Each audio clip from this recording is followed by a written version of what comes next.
The corporate conscience, Sherron Watkins, Enron whistleblower. Sherron Watkins, one of the world's best known whistleblowers, made global headlines in 2001 for telling her boss, Ken Lay, the Enron was mired in accounting fraud. Back in 1996, Watkins was working with Andrew Fastow, the chief financial officer later convicted of fraud, when she began to witness aggressive accounting. I was starting to see Andy Fastow cross the line, she says, claiming he asked her to lie to one of Enron's partners about an investment. It should have been a huge warning flag, she admits.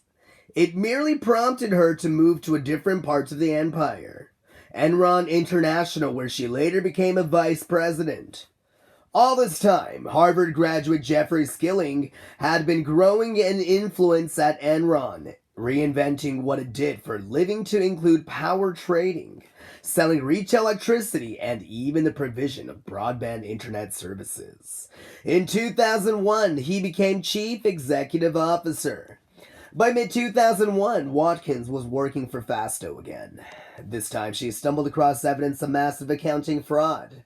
I thought, I have got to get out of here. I can't work for a company that is doing this.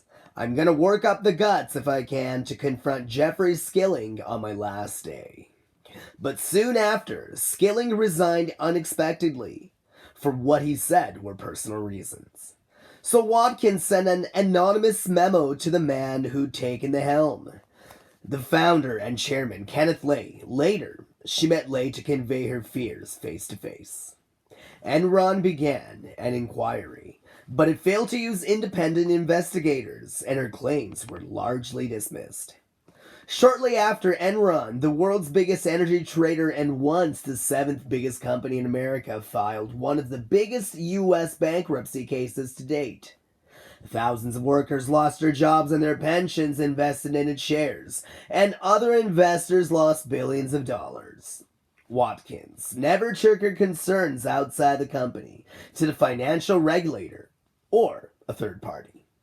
Why not? When a company cooks the books, it rarely has a chance of surviving, but to do that, it has to come clean itself, to admit its problems and restate its financials. I felt here was Enron's chance to come clean.